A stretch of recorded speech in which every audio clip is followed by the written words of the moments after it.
Hi welcome back to Jothi vlogs. இன்றைக்கி நம்ம விலாகில் என்ன செய்ய போகிறோன்னா சிந்தாமணி சிக்கன், அதாவது எங்கள் ஈரோடு சைடில் மிளவா கறின்னு சொல்லுவாங்க.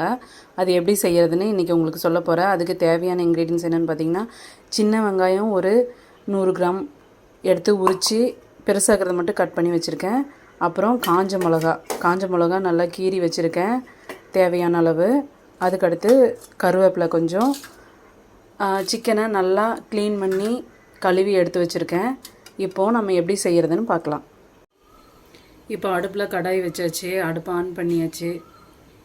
பாருங்கள் நல்லா காஞ்சிடுச்சு கடாய். இப்போ நம்ம ஆயில் ஒரு 5 ஸ்பூன் ஆயில் ஊற்றிக்கலாம். கொஞ்சம் ஆயிலில் வந்தால் தான் மிளகாக்கறி நல்லா டேஸ்ட்டாக இருக்கும். இப்போது எண்ணெய் விட்டாச்சு. அடுத்து கடுகு சேர்க்க போகிறோம்.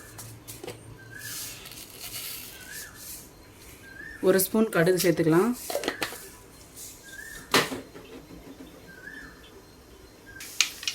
இப்போது கடுகு நல்லா பொரிஞ்சு வந்துருச்சு. இந்த டைமில் சின்ன வெங்காயம் ஒரு 100 கிராம் உரிச்சு வச்சுருக்கேன் பாருங்கள், அதே உள்ளே சேர்த்துக்கலாம்.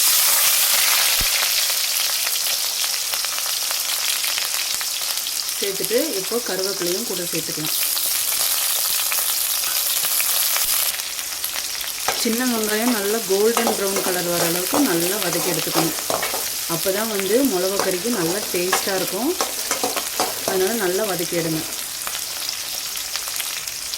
இப்போ பாருங்கள் ஆனியன் நல்லா வதங்கி வந்துருச்சு. இந்த டைமில் நம்ம கீறி வச்சுருந்த மிளகாயை உள்ளே சேர்த்துக்கலாம். காரத்துக்கு ஏற்ற மாதிரி நம்ம சேர்த்துக்கலாம். இது ஒரு 20 மிளகா கிட்ட சேர்த்துருக்கேன். ஏன்னா கொஞ்சம் காரம் நல்லா இருந்தால் சாப்பாட்டில் போட்டு பிசைஞ்சு சாப்பிட்றதுக்கு நல்லா டேஸ்ட்டாக இருக்கும். அதனால் ஒரு 20 மிளகா எடுத்து கீறி வச்சுருந்தேன், அதை உள்ளே சேர்த்துக்கிறேன். அதாவது காரம் அதிகமாக இருந்துச்சுன்னா கொஞ்சம் மிளகா ஒரு 4 மிளகா 5 மிளகா கம்மியாக சேர்த்துக்கலாம். நல்லா காரம் வேணுங்கிறவங்க கொஞ்சம் கூடுதலாக மிளகா சேர்த்துட்டு செஞ்சால் நல்லா டேஸ்ட்டாக இருக்கும். 1.25 கிலோ சிக்கனுக்கு ஒரு 20 மிளகா சேர்த்துருக்கேன். அதுக்கேற்ற மாதிரி நீங்களும் அந்த ரேஷியோக்கு ஏற்ற மாதிரி சேர்த்து செஞ்சு பாருங்கள், டேஸ்ட்டாக இருக்கும். இப்போ பாருங்கள் காஞ்ச மிளகாயும் நல்லா வதங்கி வந்துருச்சு. இந்த டைமில் நம்ம சிக்கனை உள்ளே சேர்த்துக்கலாம். இங்கே பாருங்கள் ஆல்ரெடி கழுவி வச்சுருக்கேன்னா இந்த சிக்கனை நான் உள்ளே சேர்த்துக்கிறேன்.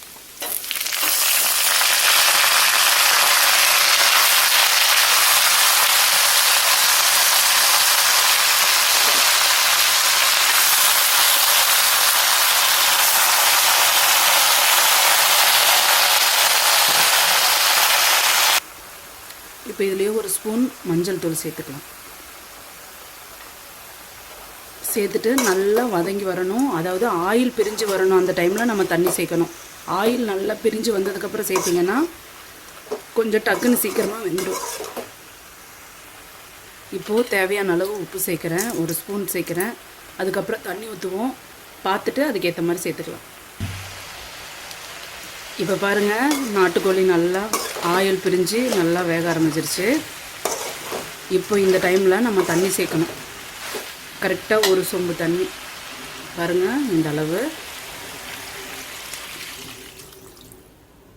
இந்த தண்ணியெல்லாம் நல்லா சுண்டி ட்ரை ஆகிற அளவுக்கு வேக வச்சு எடுக்கணும். அப்போது நல்லா கறி பூ மாதிரி வெந்திருக்கணும். அப்போ தான் சிந்தாமணி சிக்கன் நல்லா டேஸ்டியாக இருக்கும். பாருங்கள் சிக்கன் இப்போது ஓரளவுக்கு நல்லா வெந்து வந்துடுச்சு. இன்னும் இந்த தண்ணி நல்லா ட்ரை ஆகணும். அப்போ தான் சிந்தாமணி சிக்கன் நல்லா டேஸ்டியாக வரும். இங்கே பாருங்கள் மிளகாக்கறி ஆல்மோஸ்ட் ட்ரை ஆகிடுச்சு, வெந்து ரெடி ஆகிடுச்சு. இப்போ இந்த டைமில் லைட்டாக கரம் மசாலா சேர்த்தோன்னா டேஸ்ட்டு செம்ம டேஸ்ட்டாக இருக்கும் சாப்பாட்டில் பசங்க சாப்பிட. இங்கே பாருங்கள் லைட்டாக போட்டுக்கிறேன்.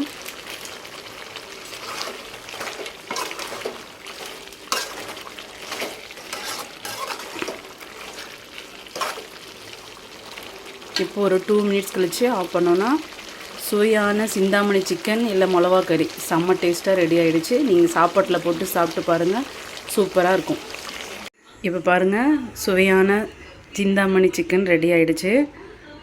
காரசாரமாக செம்ம டேஸ்ட்டாக இருக்கும். நீங்கள் சாப்பாட்டில் போட்டு சாப்பிட்டு பார்த்துட்டு எப்படி இருக்குன்னு எனக்கு கமெண்ட் பண்ணுங்கள். மறக்காமல் என்னோடய சேனலை சப்ஸ்கிரைப் பண்ணிக்கோங்க. பாய்.